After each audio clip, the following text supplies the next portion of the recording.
Hello and welcome to another Giant Slayer TFT How to Play video. Today our analyst will be diving into how to play Cultists in patch 1024. Cultist as a synergy has been taking over the meta in 1023, and even though it received some nerfs in 1024, it's still doing well as one of the strongest mid-game builds.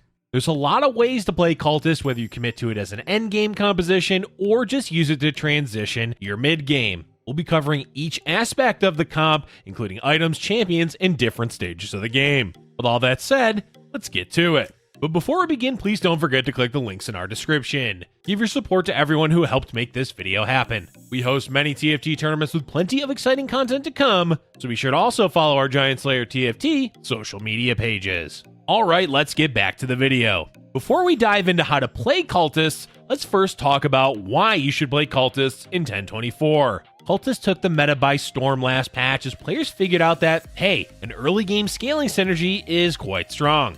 This was after a few changes that Cultists received that made it so the summon, Galio, scaled off the star level of your Cultist champions. That change meant an early Cultist champion boosted the strength of your board by a significant amount, and again once you hit 6 Cultists in the mid game. Of course, they did tone down the scaling a bit in 1024, but not enough to make the synergy any less useful. A large portion of the meta right now focuses on trying to obtain a chosen cultist and play for 6 cultists in the mid game to help transition your board towards a better late game. Whether that's moving out of cultists into a different build at level 8 or staying with them and aiming for 9 cultists. To answer the question as to why you should play Cultist, the answer is the synergy and compositions you play with it make your mid-game way easier and smoother. Hitting 6 Cultists generally guarantees you at least level 8 at a reasonable time and with a higher health than most other players in your lobby. In addition to that, you never have to fully commit to playing Cultist, as you can transition out of it into other builds. Okay, let's now move on and get to the various aspects of playing Cultist, starting with core items. Items in this composition can vary greatly because there's no real set in stone way to play them, especially since the majority of time you'll be playing only 6 cultists, and even then there's so many champions to choose from, the ones that you itemize will be very different game to game. But there are a few items that you can pick up that will do well not only with cultists, but other compositions that you may transition into. For starters, there's utility aura items that go well with most compositions. Items like Zeke, Locket, or Chalice. Locket is more early game focused, but the other two items are great for the whole game. While you can make multiple of each, generally speaking it's best to just make one early game and wait and see what other components you get. That way all of your items don't end up being utility. Besides aura items, you can look for generally useful early game items like Sunfire or even ZZ Rot. ZZ Rot also scales well later into the game because of the taunt, but it does quite well early game with the construct adding a good amount of health and damage to your board. Both of those items are quite good on Elise, whether as a chosen or just a 2-star champion. Now, for more specific items, let's talk about potential carries for cultists. Early game and into the mid game, the primary carry is usually going to be Pike. Twisted Fate can hold the fort for stage 2, and Callista can be okay during stage 3, but if you're aiming for consistency, Pike is the way to go. Pike can hold on to whatever items you want to give him, since you'll likely be replacing him later, so things like Infinity Edge or Hand of Justice are okay. Otherwise, you can aim to bolster his ability with mana items like Shojin or Blue Buff, and add a bit of extra damage to it with Ionic Spark or Morellonomicon. Those items are also great on Twisted Fate, so you can use him as an item holder for your Pike if you'd like. Another carry for cultists, once you're into the mid game and have 6 cultists, is Jhin. Jhin items are simple. Swords! Infinity Edge, Deathblade, Guardian Angel, and Giant Slayer are all great. Even using him as a Zeke's holder is just fine. Basically give him at least 2 damage items and 1 defensive item. Callista can also hold on to Jhin items since she'll usually be easier to 2-star earlier on in the game. And the last champion to talk about is Zilean. Zilean isn't really a carry, but he is really impactful in the late game, so giving him items can help out a lot. Chalice is great for him, as is Locket. Guardian Angel is particularly effective on him since he's unable to cast his ultimate on himself, so giving him a second life is great.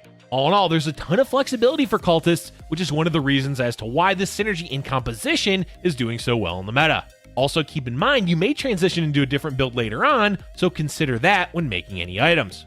Now, let's move on and talk about core champions and traits. Well, the obvious core trait is Cultist. Early game you'll be playing 3 with the goal to transition into 6 by the mid game. Having a chosen cultist helps tremendously for hitting 6 cultists early, but you don't always have to play it to play cultist. In addition to Cultist, you can look for traits that pair well with it, such as Keeper, Assassin, Dusk, or Sharpshooter. Later on in the game, if you're committing to 9 Cultists, there's not much else you'll be adding in. At level 9, you will have an extra slot, assuming you have a chosen Cultist. The best champion to add in at that point will be any legendaries that you can 2-star, but the best to look for will be Azir, since he provides extra health to your board, CC, and Keeper. As for specific champions to look for when playing Cultists, it really depends on what stage of the game you're at. Early on, Twisted Fate is an okay carry until you find Pyke 2, and Elise serves well as a frontliner, especially if you have Keeper. Jarvan tends to be easier to 2-star than Kennen for Keeper, but both work well enough. Pyke, as mentioned, is one of the main carries that you'll lean on until the mid-game, where you'll aim to find a Jhin 2. In between that, Kalista serves well as a semi-carry. Generally, you won't focus on Kalista or Evelynn too much since they're only useful for the Cultist tag. Whenever you get Aatrox, make sure to put him in, as having a strong frontline will help a lot. Overall, there's no hard rules to follow when playing Cultists. The main thing to keep in mind is try to find a chosen Cultist and try to 2-star the champions on your board, since it will increase the scaling of your Galio. One of the best late game transitions for this composition, besides 9 Cultists, is simply moving towards playing a lot of 5-cost champions, so if you're struggling with what to transition into, then make that your game plan. Alright, let's get into the various stages of the game, beginning with the early game. Early on, your goal is simple.